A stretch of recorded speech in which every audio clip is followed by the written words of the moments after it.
السلام علیکم friends and welcome to New TV وی۔ بغداد ایئرپورٹ پر امریکی ڈرون حملے میں ایران کی القدس فورس کے سربراہ جنرل قاسم سلیمانی جاں بحق ہو گئے۔ اس کے بعد جو جنگ چھڑنے جا رہی ہے وہ تیسری عالمی جنگ کی صورت بھی اختیار کر سکتی ہے۔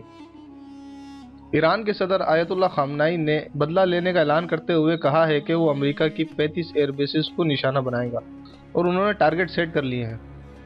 ویڈیو میں آگے بڑھنے سے قبل تمام دوستوں سے گزارش ہے کہ وہ ہمارے چینل کو سبسکرائب کر لیں اور ساتھ موجود بیل آئیکن پر لازمی کلک کریں تاکہ اس طرح کی ہر نئی آنے والی ویڈیو کا نوٹیفیکیشن بر وقت آپ تک پہنچ سکے، اور یہ ساری بیسز عرب ممالک میں موجود ہیں۔ جب ایران ان بیسز کو نشانہ بنائے گا تو امریکہ عرب ممالک سے کہے گا کہ یہ تو آپ کے ملک پر حملہ ہے، اور اس طرح وہ مسلمانوں کو آپس میں لڑوانے میں کامیاب ہو جائیں گے، جس کا سیدھا فائدہ امریکہ اور اسرائیل کو ہوگا، جو بہت پہلے سے اس کی تیاری کر چکے ہیں، اور یہ لوگ چاہتے ہیں کہ مسلمان آپس میں لڑیں اور ان کی گریٹر اسرائیل بنانے کی راہ ہموار ہو سکے۔ اور اس ساری صورتحال میں ایک حدیث مبارکہ جو پوری ہوتی دکھائی دے رہی ہے، جو کہ ابن ادریس کی کتاب الفتن میں درج ہے، حدیث نمبر 56، جس میں اس صورتحال کے بارے میں بہت حد تک وارننگ دی گئی ہے۔ حدیث کا مفہوم کچھ یوں ہے کہ ابن ادریس نے اپنے والد سے روایت کی ہے، ان کے والد نے اپنے دادا سے روایت کی ہے کہ ان کے دادا نے حضرت ابو ہریرہ رضی اللہ تعالیٰ عنہ سے سنا کہ رسول اللہ صلی اللہ علیہ وسلم نے فرمایا، سب سے پہلے لوگ ناس یعنی بحیثیت مجموعی جو لوگ ہلاک ہوں گے وہ فارس کے لوگ ہوں گے۔ فارس ایران کا پرانا نام ہے، اور اس کے بعد عرب کے لوگ ہلاک ہو جائیں گے، اور عرب کے لوگوں کے لیے آپ صلی اللہ علیہ وسلم کی بہت بڑی وعید ہے کہ ویل للعرب، کہ عربوں کے لیے تباہی ہے، وہ فتنہ جو نزدیک آ پہنچا ہے۔ آپ صلی اللہ علیہ وسلم نے یہ 3 بار فرمایا۔ ایک اور جگہ ذکر ہے کہ ایک جوتی پڑی ہوگی اور ایک عورت وہاں سے گزرے گی، اور اس جوتی کو دیکھ کر وہ کہے گی یہ کسی قریشی کی معلوم ہوتی ہے، لیکن کوئی قریشی اس وقت دنیا میں موجود نہیں ہوگا۔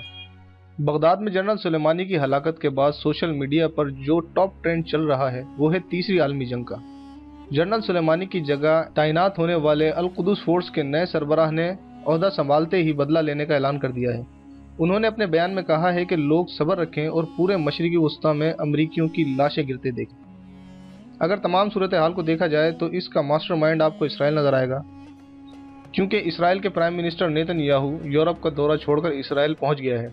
ادھر مائک پومپیو نے UAE اور مڈل ایسٹ کے تمام ممالک کو فون کر کے کہا ہے کہ کچھ بھی ہو جائے امریکہ کی بیسز کی حفاظت کی ذمہ داری آپ لوگوں کی ہے۔ اس ساری صورتحال کے پیچھے اسرائیل کا ماسٹر پلان ہے، کیونکہ امریکہ کو ایران کے خلاف استعمال کر کے وہ عربوں کو آپس میں لڑوانا چاہتا ہے، اور یہاں پاکستان کے خلاف انڈیا کو استعمال کر کے تاکہ اسے گریٹر اسرائیل بنانے میں کسی بھی مزاحمت کا سامنا نہ کرنا پڑے۔ اللہ تمام مسلمانوں کی حفاظت فرمائے، آمین۔ ویڈیو کو لائک کریں، شیئر کریں، اپنی رائے کا اظہار آپ کمنٹ باکس میں کر سکتے ہیں۔